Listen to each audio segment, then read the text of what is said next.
The diary arrived on the 5th day of my public humiliation.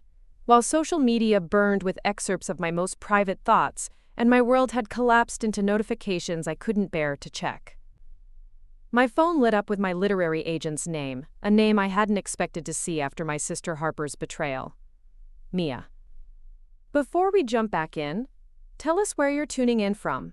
And if this story touches you, make sure you're subscribed, because tomorrow, I've saved something extra special for you. My agent Caroline's voice was electric with excitement. I need you in New York tomorrow by noon for a bidding war.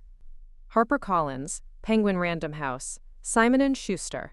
They're all fighting for your memoir rights. The coffee shop around me suddenly seemed too loud, too bright.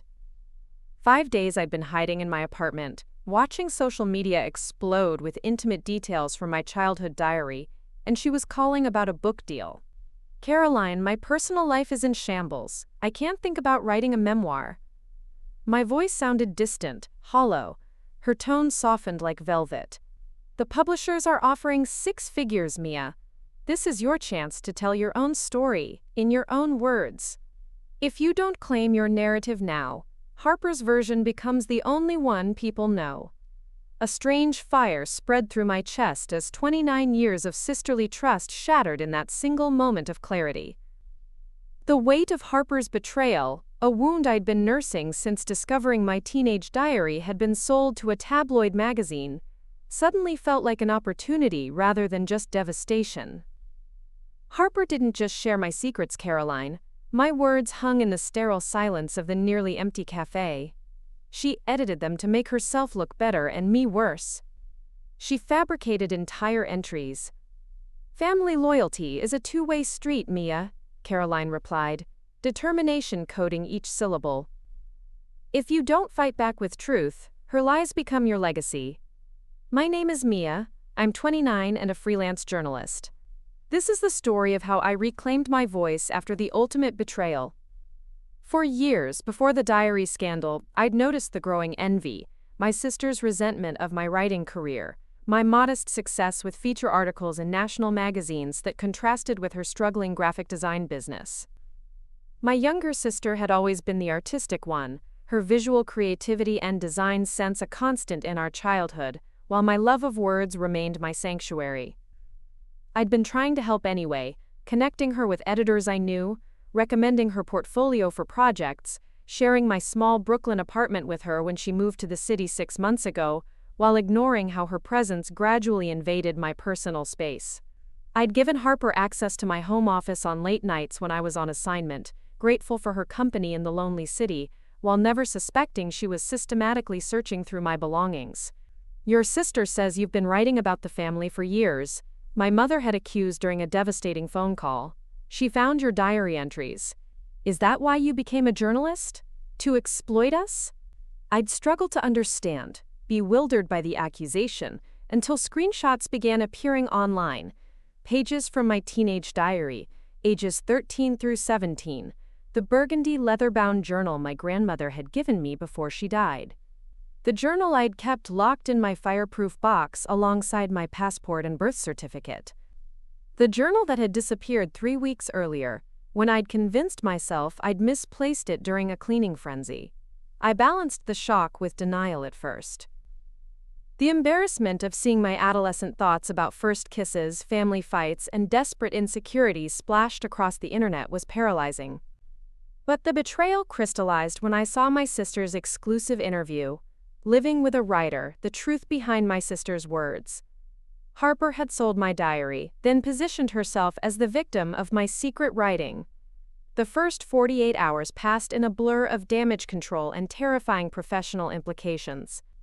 My editor at The Atlantic, where I'd just landed a coveted contract position, called immediately.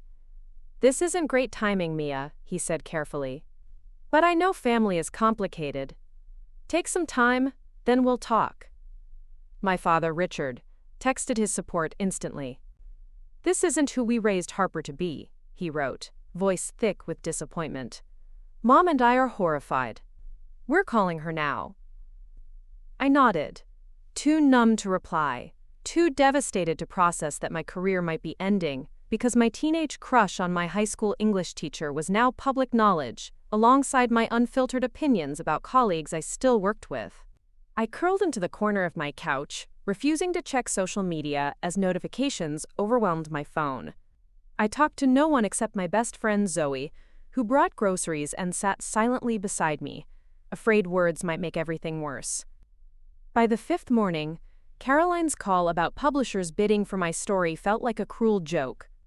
Preparing and narrating this story took us a lot of time, so if you are enjoying it, subscribe to our channel. It means a lot to us. Now back to the story. Standing in that quiet cafe, the proposition hanging between us, something inside me finally awakened.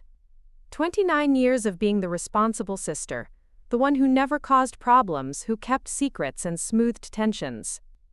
I'd spent my entire life documenting rather than participating, observing rather than acting.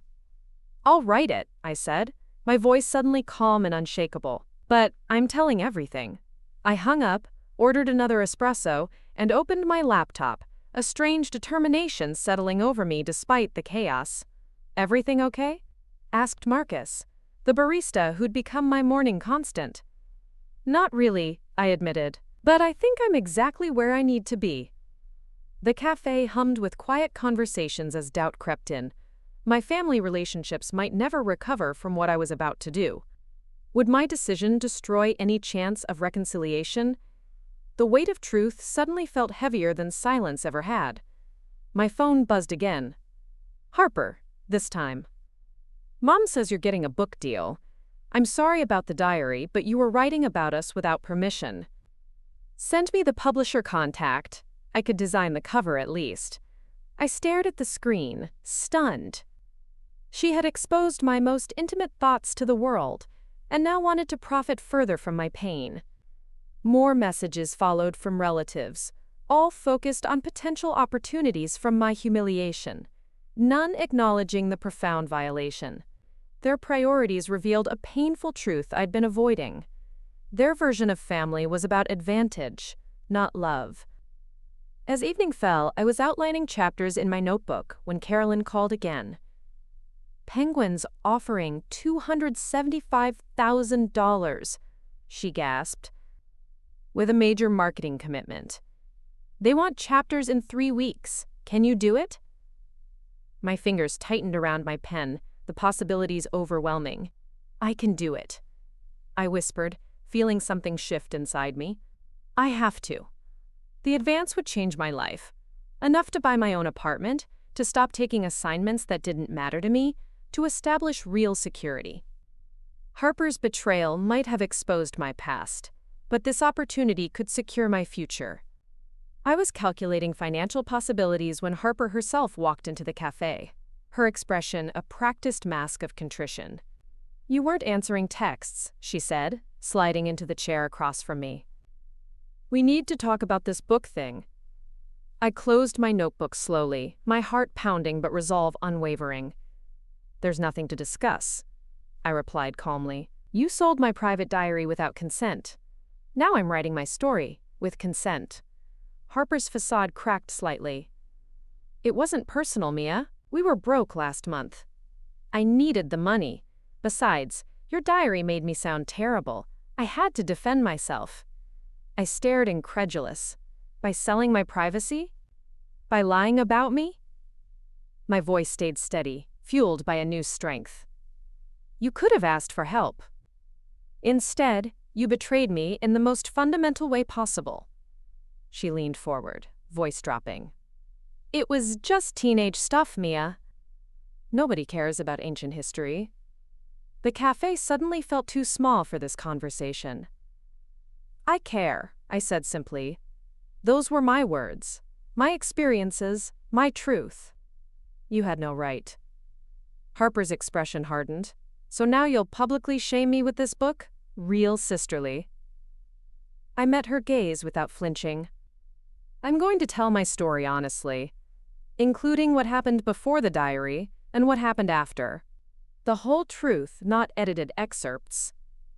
She bristled, her voice rising slightly. "Mom and Dad will hate this. You'll destroy our family for money and attention." The accusation hung between us, sharp and revealing. "No, Harper.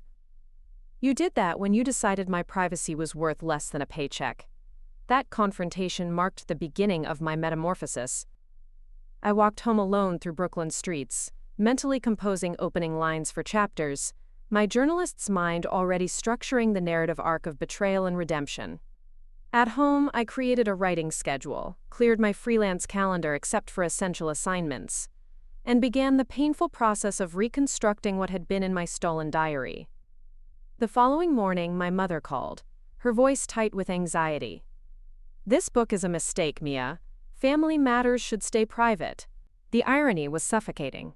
"Harper already made them public, Mom. I'm just making sure the truth is what's shared, not her edited version." "She's your sister," my mother insisted. "Sisters fight, they make mistakes. This book will follow her forever." I closed my eyes against sudden tears. And what about what follows me? The diary is already following me forever. My father called next, his approach gentler but message similar.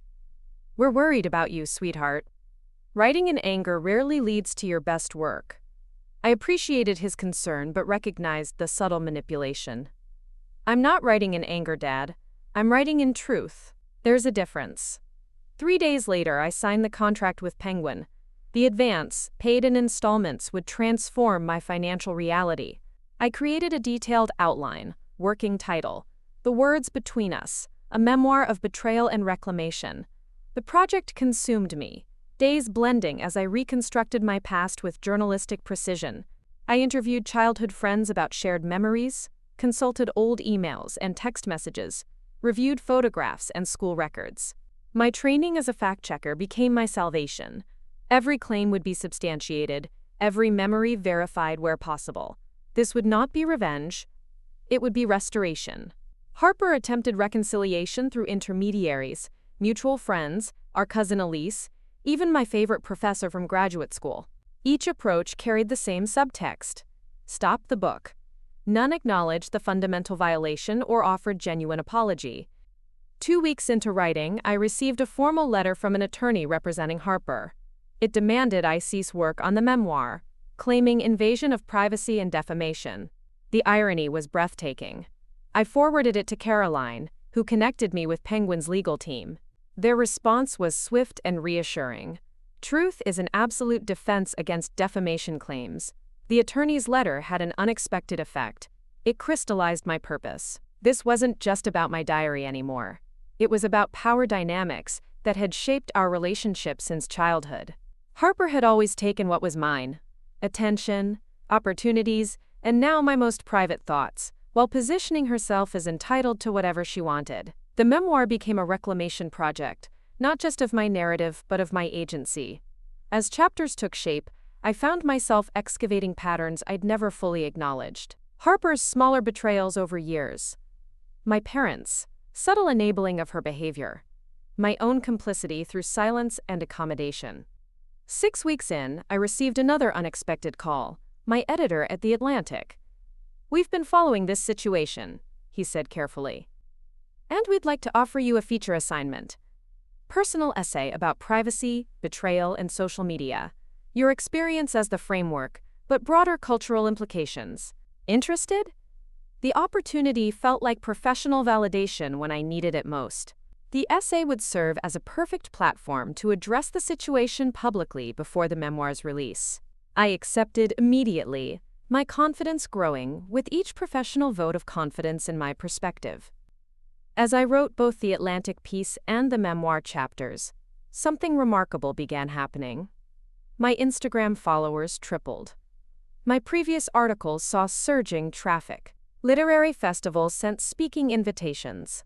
Harper's attempt to expose and humiliate me was having the opposite effect. It was establishing me as a voice on privacy and ethical boundaries in the digital age. 7 weeks after signing the book contract, my Atlantic essay, The Public-Private, When Your Diary Becomes Everyone's Business, was published. The response was immediate and overwhelming. Interview requests flooded in. The article trended on social media platforms. Readers shared their own stories of betrayal and exposure. I was preparing for a podcast interview when Harper appeared at my apartment door unannounced. She looked smaller somehow, her usual confidence dimmed. "Can we talk? Please?"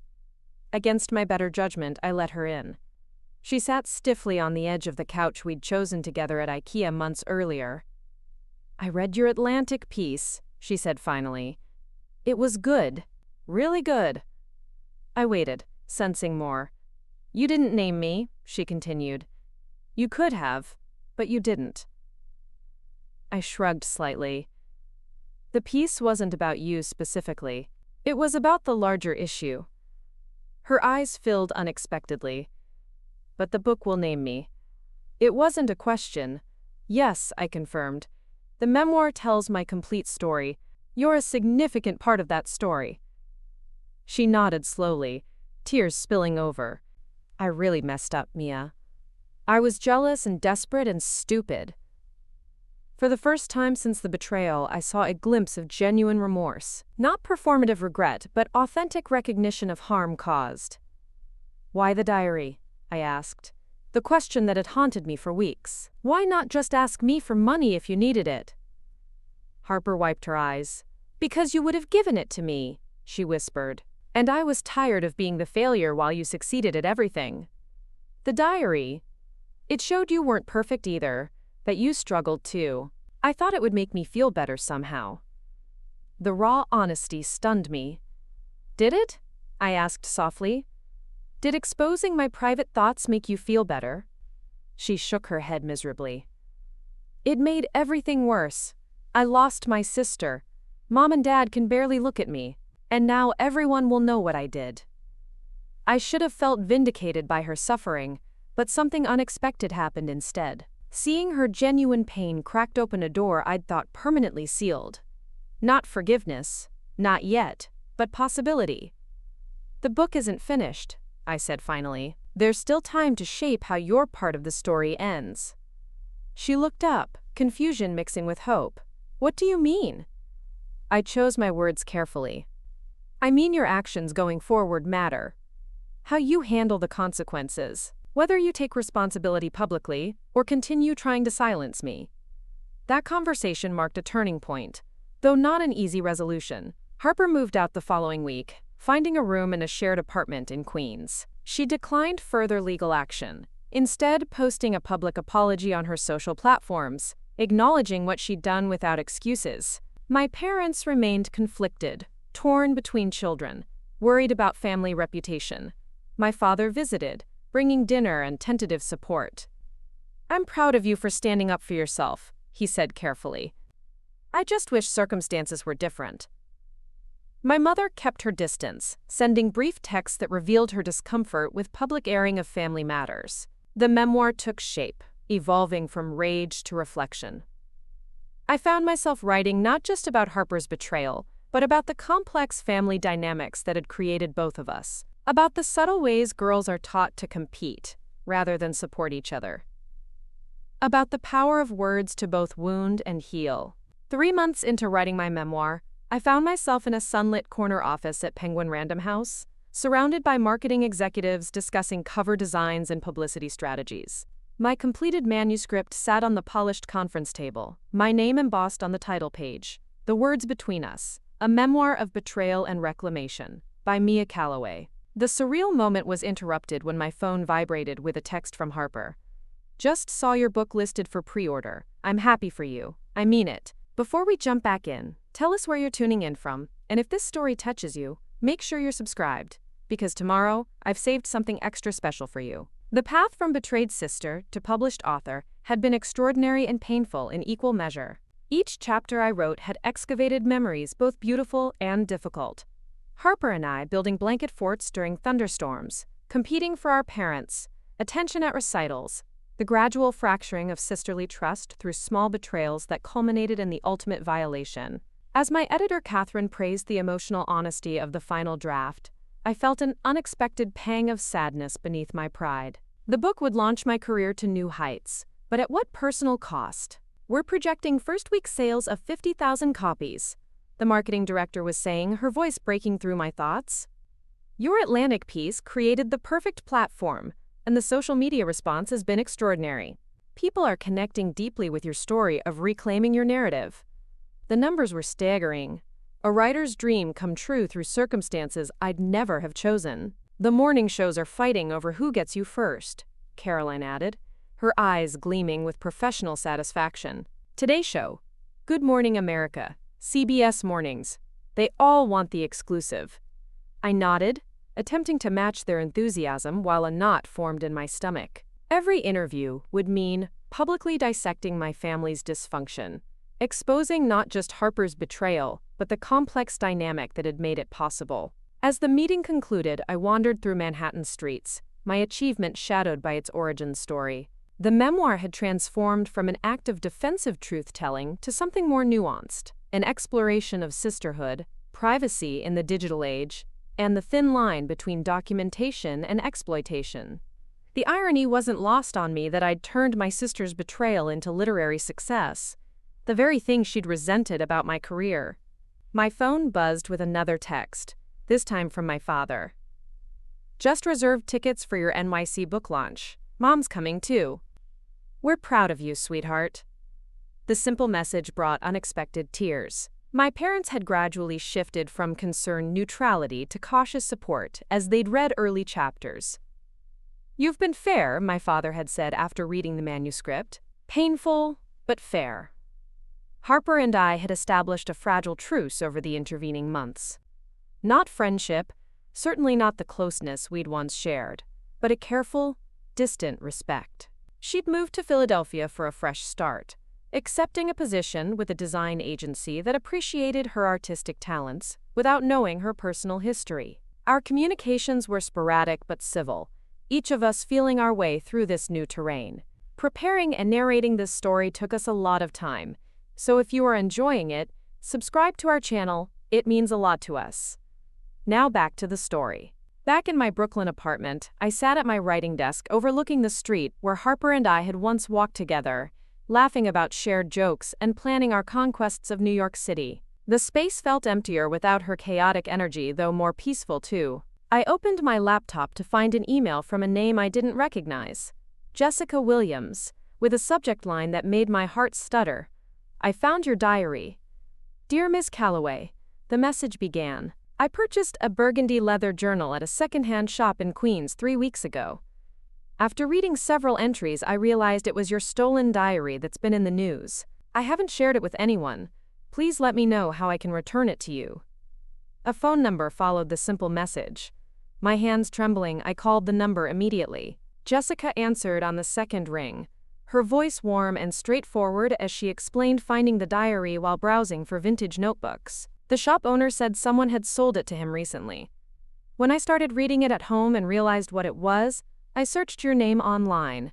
I couldn't believe what I was holding. We arranged to meet the following day at a café near her workplace. I barely slept that night, thoughts racing between disbelief and anticipation. The diary that had caused such devastation was about to return to me, the authentic chronicle of my adolescence, rather than the cherry-picked excerpts Harper had sold to the tabloids. Jessica was waiting when I arrived, a slender woman with kind eyes and a no-nonsense demeanor. She slid a familiar burgundy book across the table without ceremony. I only read enough to identify it, she assured me. Once I understood what it was, I stopped. Some things should remain private. The weight of the diary in my hands felt simultaneously heavier and lighter than I remembered. Thank you, I whispered, running my fingers over the worn cover. I never thought I'd see this again. Jessica shook her head, dismissing my gratitude. I just did what anyone should do. But can I ask, how are you doing with everything? Your story resonated with me. My sister and I, we've had our struggles too. Something in her tone invited confidence.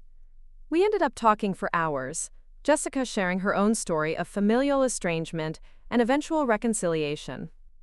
It took years, she admitted, and it's still imperfect, but eventually we found a way to be sisters again, without expecting perfection from each other.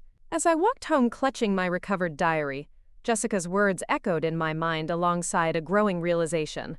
The memoir I'd written wasn't just my reclamation of narrative control, it was potentially the first step toward an eventual reconciliation, not through ignoring Harper's betrayal, but by fully processing it and choosing what came next. That evening, I opened the diary for the first time in nearly a year. The handwriting of my teenage self felt both familiar and foreign, dramatic declarations about crushes, alongside surprisingly insightful observations about family dynamics. I found myself smiling at passages where my adolescent self had analyzed Harper with unexpected compassion. H. Failing math again but won't accept help. Pride or fear. Pretends not to care, but I heard her crying last night. The diary contained far more nuance than the excerpts Harper had selected for publication. Yes, there were entries about resenting her for monopolizing our parents' attention, but there were just as many expressing admiration for her artistic talent and free spirit. The full picture was complicated and loving, not the one-dimensional rivalry portrayed in the tabloid exposé. On impulse, I texted Harper. Someone found my diary and returned it to me, reading it again after all this time. It's different than I remembered. Her response came quickly. Different how? I considered carefully before answering truthfully. More compassionate toward you than the parts you chose to share. I was a better sister in writing than I sometimes remember being. Her reply took longer this time. I only shared the parts that hurt me. That was wrong. There were good parts too. I miss those sometimes. The simple admission created an opening I hadn't anticipated. Would you want to read the memoir before it's published? Not for approval, but so you're prepared. So there are no surprises. The ellipsis appeared and disappeared several times before her answer materialized. Yes, I think I would. Thank you. I forwarded the final manuscript that night, unsure what response to expect, but certain it was the right thing to do. The vulnerability of having her read my uncensored thoughts about our relationship terrified me, but also felt necessary for whatever came next.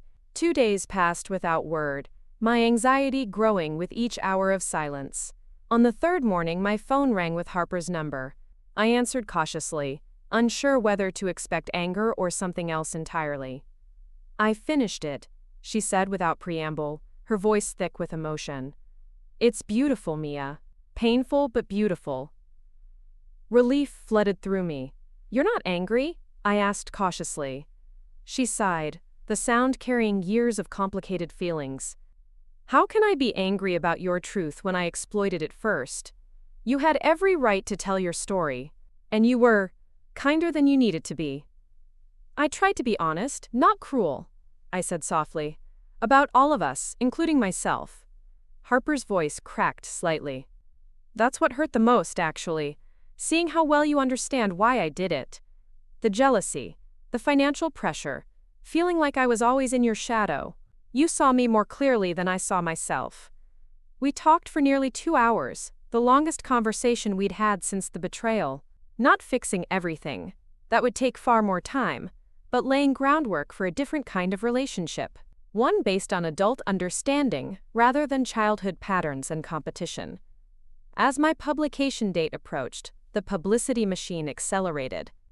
I found myself navigating morning show interviews with growing confidence, speaking honestly about family dynamics, betrayal, and the complicated process of forgiveness. Your memoir isn't just about your sister's betrayal, noted a particularly insightful interviewer. It's about the power of owning your story, even the painful parts. I nodded, suddenly understanding something fundamental about my journey. When my diary was stolen and exploited, I felt utterly powerless, I explained. Writing the memoir gave me back control, not just of my narrative, but of my response to betrayal. I could choose bitterness or growth. I'm trying to choose growth. The night before my book launch, I received an unexpected email from my high school English teacher, the one I'd had an adolescent crush on, whose name had been among the most embarrassing diary revelations. Just ordered your memoir, she wrote. Wanted you to know I'm proud of you for turning painful experience into meaningful art. That's what the best writers do.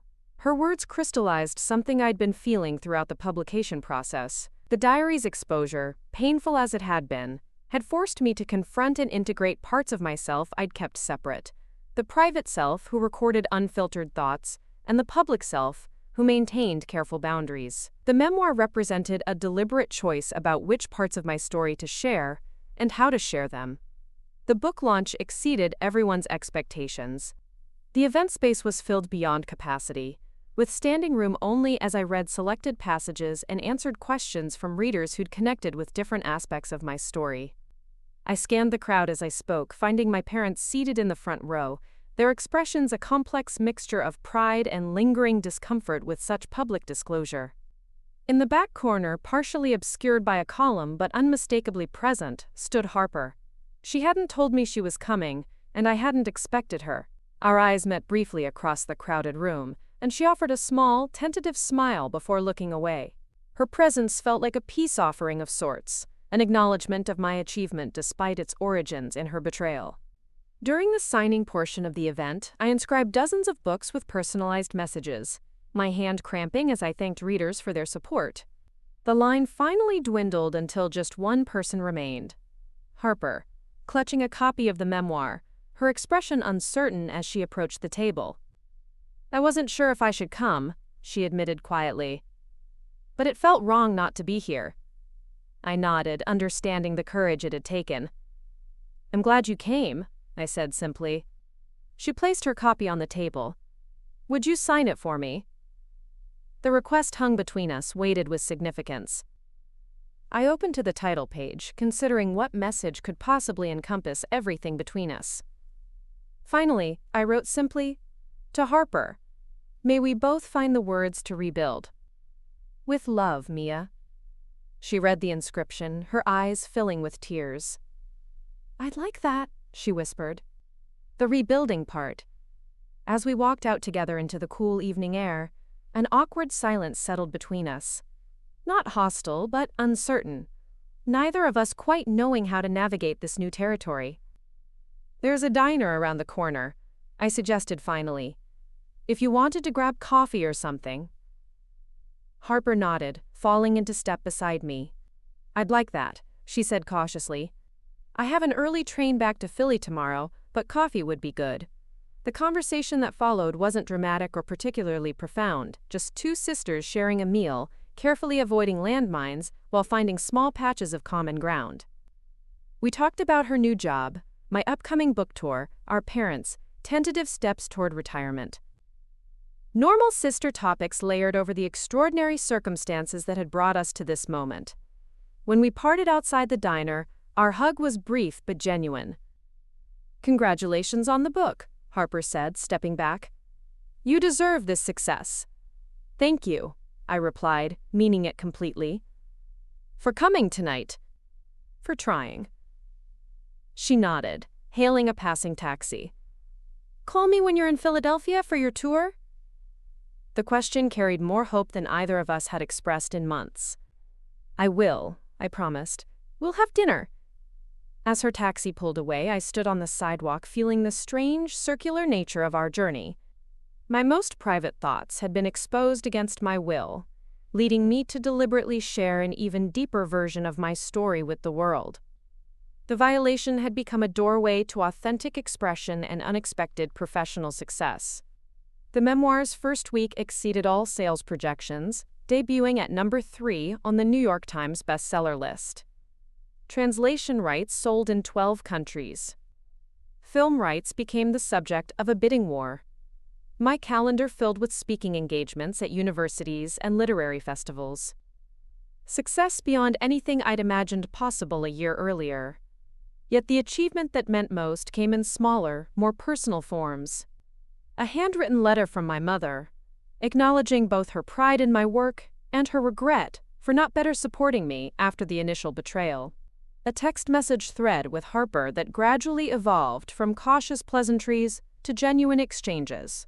The knowledge that I'd transformed victimhood into agency through the deliberate act of storytelling. 6 months after publication, I was invited to speak at a writers' conference about memoir as a vehicle for personal reclamation. Standing at the podium facing a room of aspiring writers, I found myself reflecting on the strange path that had led me there. Sometimes, I told them, our most powerful stories emerge from our most painful experiences. Not because suffering automatically creates meaning, but because how we respond to betrayal reveals who we truly are. A young woman raised her hand during the Q&A. "Has your sister read the memoir?" she asked hesitantly. "How did she respond?" I smiled, appreciating the perfect closing note for my presentation. Yes, she's read it, I answered honestly. And her response has been the beginning of a new chapter for both of us. One we're writing together, word by careful word. That evening in my hotel room, I opened my laptop to find an email from Harper with an attachment. Thought you might like to see this, she'd written. Just finished the final design today. The attachment was a digital artwork. A stylized illustration of two young girls building a blanket fort surrounded by floating diary pages that formed protective walls around them rather than exposing them. At the bottom, a simple caption. For my sister Mia, some stories are ours to tell together. I printed the image and pinned it above my writing desk back home, a daily reminder that betrayal need not be the end of a relationship, that sometimes it can be the painful beginning of a more authentic connection. Not through denying the harm done, but by acknowledging it fully and choosing to create something new from the broken pieces. 1 year after the publication of my memoir, I stood on a sunlit stage at Columbia University's School of Journalism, addressing a packed auditorium of aspiring writers and journalists. My book, The Words Between Us, had just been awarded the Pulitzer Prize for Autobiography, an honor so unexpected that I'd nearly missed the announcement while on assignment in Argentina. As I scanned the sea of faces looking up at me with admiration and curiosity, I marveled at how completely my life had transformed from that devastating moment when I discovered my sister had sold my diary to the highest bidder. Before we jump back in, tell us where you're tuning in from, and if this story touches you, make sure you're subscribed, because tomorrow, I've saved something extra special for you. The boundary between personal and public has never been more permeable, I told the attentive audience. In an age when privacy feels increasingly like a luxury rather than a right, we must all consider what parts of our stories we choose to share and which parts we protect. The words felt both profound and deeply personal, born from an experience that had forced me to redefine my understanding of boundaries, betrayal, and the power of narrative. After my lecture, a young woman approached me, clutching my book so tightly her knuckles whitened. "Your story saved me," she said, her voice trembling slightly. "My brother posted my private messages online after a fight. I thought my life was over, but reading how you reclaimed your narrative gave me courage to write my own story." Her words struck me profoundly, the realization that my pain had become a beacon for others navigating similar betrayals. This was happening with increasing frequency, strangers sharing their stories of exposed secrets, family betrayals, and the complicated journey toward healing. Each conversation reinforced what had become the unexpected gift of Harper's violation: the creation of a community bound together by the universal experience of having our private lives made public without consent. The email had arrived 3 months earlier, just as the book was being nominated for major literary awards. "Dear Ms. Calloway," it began formally. "I represent Orchid Films, and we're interested in adapting your memoir for a limited streaming series. Would you be open to discussing rights and potentially serving as a consultant?" The signature belonged to Aisha Patel, an award-winning producer known for nuanced adaptations of literary works. My initial reaction had been skepticism. How could anyone translate the interior experience of betrayal and reclamation to the screen without sensationalizing it? The diary exposure had already been tabloid fodder. A film adaptation risked turning personal pain into entertainment. Yet I agreed to meet with Aisha, drawn by her reputation for integrity and my own curiosity about extending the conversation my book had started. Preparing and narrating this story took us a lot of time, so if you are enjoying it, subscribe to our channel, it means a lot to us. Now back to the story. Our meeting in a quiet Manhattan restaurant surprised me. Rather than focusing on dramatic moments from the memoir, Aisha spoke passionately about themes of sisterhood, privacy in the digital age, and the complexity of family loyalty. "What fascinates me isn't the sensational aspects," she explained, her eyes bright with creative vision. "It's the rebuilding, how two sisters find their way back to each other after fundamental trust is broken." Her approach resonated deeply, addressing my primary concern about adaptation. "The last thing I want is to re-traumatize your family," she continued. "I'd like Harper to feel comfortable with how she's portrayed. Complex, flawed, but ultimately human, just as you wrote her." The consideration took me by surprise. No one in the publishing process had expressed concern for Harper's feelings. She had been cast simply as the villain, in a compelling narrative. I'd need to discuss it with her, I said cautiously. We've made progress, but it's still complicated between us. Aisha nodded, understanding. Of course, take all the time you need. But I believe this could be healing, showing the full arc of betrayal to reconciliation. So many families never find their way back from that brink. The conversation with Harper proved less difficult than anticipated. We'd established a cautious friendship over the months since publication, meeting for occasional lunches when I visited Philadelphia or she came to New York.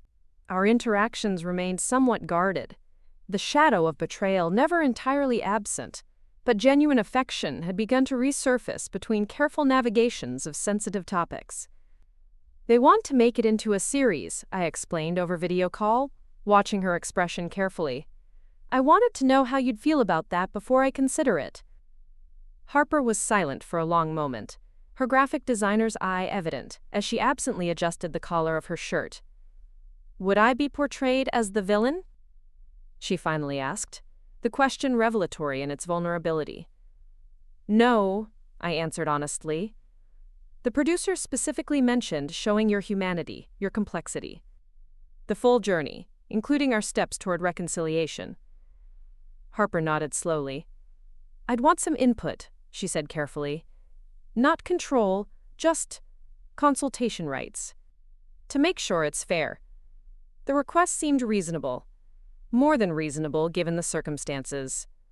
I'll make that a condition of the agreement. I promised. And I'd like you to meet Aisha before I sign anything. Harper's smile held genuine warmth for the first time in our conversation. I appreciate that, Mia. More than you know. The day Harper and I met with Aisha together marked a turning point in our healing journey. Seated side by side across from the producer, we presented a united front, despite our complicated history. As Aisha outlined her vision for the adaptation, I found myself watching Harper's reactions more than listening to the pitch itself. What matters most, Aisha emphasized, is authenticity. Not just in portraying the betrayal, but in showing the messy, non-linear process of rebuilding trust. Few stories show that part, the hard work of reconciliation after a profound breach. Harper leaned forward slightly, engaged by this approach. That's important to me, she admitted. That it's not just about what I did wrong, but about how we're both trying to make it right. As the meeting concluded, Aisha made an unexpected suggestion. Harper, would you consider serving as a visual consultant? Your background in graphic design could be valuable for the production design, helping create the visual language of the sisters' world. The invitation visibly moved Harper, acknowledging her creative value independent of her role in the story. Walking out together afterward, Harper turned to me on the sidewalk. She's good, she said simply. I think she'd do right by both of us. I nodded agreement, feeling a weight lifting that I hadn't realized I'd been carrying. So you're okay with this? Really okay? Harper's expression turned reflective. I did something terrible, Mia. I can't change that. But maybe being part of telling the whole story, including how we're finding our way back, is part of making amends. The contract negotiations took months, with both Harper and I retaining significant creative consultation rights. The adaptation announcement created another surge of interest in the memoir, pushing sales past the 1 million copy mark worldwide. My agent Caroline called with news that film rights for my next book, still unwritten, were already generating interest. You could write about anything now, she marveled. You've established yourself as a major literary voice. Her words planted a seed that had been germinating since my conversations with readers affected by similar betrayals. What if my next project explored privacy, exposure, and healing from a broader perspective? Not just my story, but the stories of others who had experienced violations of their intimate lives in the digital age? I began researching, conducting interviews with people whose private communications had been exposed without consent. Revenge porn victims. Politicians caught in scandals. Ordinary people whose text messages had gone viral. Children of memoirists who resented having their childhoods documented publicly. Each conversation revealed new dimensions of what it means to lose control of your personal narrative and how to reclaim it. Harper became an unexpected ally in this new project, her perspective as someone who had violated another's privacy providing crucial insight. "I never thought about the ripple effects," she admitted during one of our working sessions. "How exposing your diary would affect not just you, but our parents, your colleagues, even the people you'd written about. The violation extended far beyond just you. Our collaboration deepened our healing in ways neither of us had anticipated. Working together professionally created a new framework for our relationship, one based on mutual respect rather than the competitive dynamic that had characterized our childhood."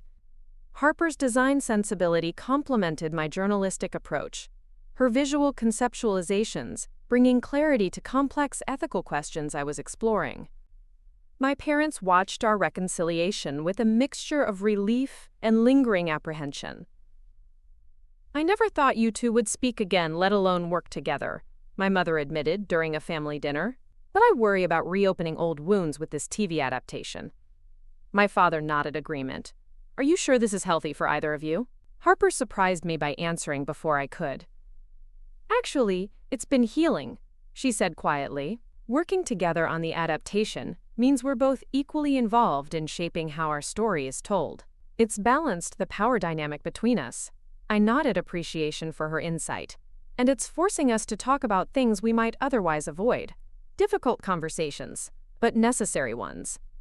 As pre-production for the series began, Harper and I found ourselves drawn into creative decisions neither of us had anticipated. Casting discussions proved particularly surreal. Reviewing audition tapes of actresses portraying versions of ourselves felt like watching parallel lives unfold. "She captures your mannerisms perfectly," Harper laughed during one viewing session. "That little thing you do with your eyebrows when you're skeptical." I smiled, enjoying her amusement. "What about this one for you?" I queued up another audition. "She has that artistic intensity you get when you're designing." We were creating a strange new memory, watching interpretations of our worst moments together, finding unexpected moments of lightness in the process. The adaptation required us to revisit painful chapters of our history, but from a new vantage point. No longer trapped in the emotional immediacy of betrayal, we could examine our relationship patterns with greater perspective. "I was jealous of you for as long as I can remember," Harper admitted during one late-night conversation after a production meeting. "Your confidence, your clarity about wanting to write. I never felt I measured up. The confessions startled me, but you were always the talented one." I countered. "The artistic prodigy everyone admired." She shook her head, smiling sadly.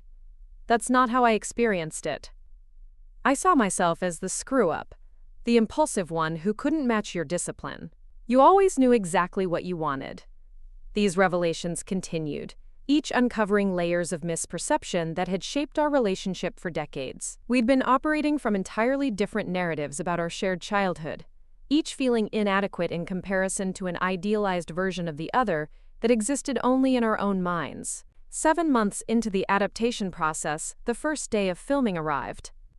Harper and I stood side by side on set, watching actors recreate the devastating moment when I discovered my diary had been sold to the tabloids. Seeing my pain performed by another was surreal but unexpectedly cathartic, as though the experience was being lifted slightly away from me, becoming part of a larger story rather than just my personal wound. Between takes, Harper reached for my hand, squeezing it briefly.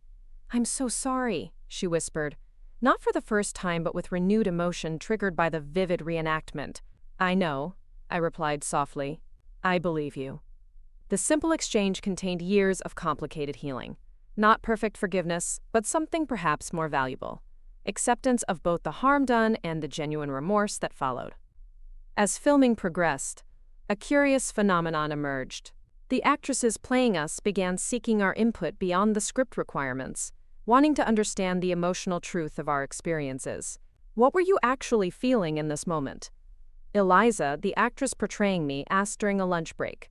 "The script says anger, but I sensed something more complex." Her question prompted me to articulate emotions I'd never fully processed. "It wasn't just anger," I acknowledged. "It was this profound disorientation, like the ground had disappeared beneath me. This person I'd trusted my entire life had violated something so fundamentally private. I couldn't reconcile the sister I knew with someone capable of that betrayal. These conversations became opportunities for Harper and me to understand each other's perspectives more deeply. Watching Naomi, the actress playing Harper, rehearse the scene where she justified selling the diary to the tabloid, Harper turned to me with tears in her eyes. "I sound so heartless," she whispered. "Was I really that callous?" The question deserved honesty. In that moment, yes, I admitted. But people aren't just their worst decisions. The script also shows your journey afterward, the regret, the efforts to make amends. That's equally true. My words seemed to release something in her, an acceptance of her actions without being permanently defined by them. As filming concluded and post-production began, my new book took shape alongside the adaptation process. Titled Exposed: Privacy, Betrayal, and Reclamation in the Digital Age, it expanded beyond my personal experience to examine the broader cultural implications of our increasingly public lives. Harper's contribution, a chapter on the psychology of betrayal from the betrayer's perspective, added a dimension of accountability that strengthened the work immeasurably. The book's release coincided with early screenings of the series adaptation. Critics praised both for their nuanced exploration of complex ethical territory. "Calloway has accomplished something remarkable," wrote one reviewer.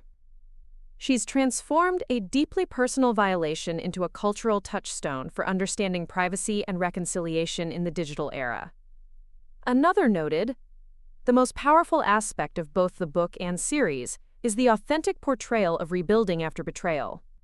There are no easy answers or instantaneous forgiveness, just the messy, non-linear process of two sisters finding their way back to each other through sustained effort and radical honesty." 2 years after Harper sold my diary, we sat together in a darkened theater, watching the premiere of the Words Between Us limited series. The final scene showed fictionalized versions of ourselves, sitting on a park bench, neither fully comfortable nor completely estranged. Two women with a complicated history, navigating a new relationship, built on hard-won understanding. As the credits rolled and applause filled the theater, Harper turned to me, her expression reflective. "We made something meaningful from something terrible," she said quietly. "I never thought that would be possible," I nodded, feeling the truth of her words. "That's the thing about stories," I replied. "We don't just tell them, they tell us. About who we are, who we were, and who we might become." In the lobby afterward, surrounded by well-wishers and industry executives, a young journalist approached us for a quote. "What's next for the Calloway sisters?" she asked brightly, recording device extended. Harper and I exchanged glances, a lifetime of communication contained in that single look. "We're collaborating on a workshop series," I explained, "helping people navigate privacy violations and family estrangement." Harper nodded, adding, "And we're developing resources for people on both sides of betrayal, those who've been hurt and those who've caused hurt. The path back to relationship isn't the same for everyone, but we've learned some things that might help others." Later that night, back in my apartment, with Harper staying in the guest room, I found her sitting on the balcony, gazing at the Brooklyn skyline. I joined her silently, 2 cups of tea in hand. "Do you ever wonder what would have happened if I hadn't found my diary that day?" I asked, after a comfortable silence. "If it had just stayed in that secondhand shop?" Harper considered the question seriously. "I think about that a lot," she admitted. "Part of me wants to believe we would have found our way to a better relationship eventually. But another part knows that sometimes it takes something breaking completely before it can be rebuilt the right way." She turned to me, her expression sincere. "I would never choose to hurt you like that again, but I'm grateful for who we've become through healing it." I understood exactly what she meant. The betrayal had forced us to confront patterns neither of us had been brave enough to address. The competition, the misperceptions, the unhealed childhood wounds. The work of rebuilding had required a level of honesty we might never have achieved otherwise. "To answering the difficult questions," I said, raising my teacup in a small toast. She smiled, touching her cup to mine. "And to finding the words between us," she replied, referencing the title that had come to represent our journey from estrangement to reconnection. We sat together in comfortable silence, two sisters who had traversed the territory from deepest betrayal to genuine collaboration. Not perfect, not without occasional tensions and misunderstandings, but fundamentally changed by the shared commitment to creating something meaningful from profound hurt. Our story had become larger than ourselves, touching readers, viewers, and workshop participants navigating their own complicated paths toward healing. The memoir that began as an act of reclamation had transformed into something neither of us could have imagined that devastating day, when my most private thoughts were exposed to the world. It had become a bridge, not just between Harper and me, but between countless others separated by betrayal and struggling to find their way back to connection. Up next, you've got two more standout stories right on your screen. If this one hit the mark, you won't want to pass these up. Just click and check them out. And don't forget to subscribe and turn on the notification bell so you don't miss any upload from us.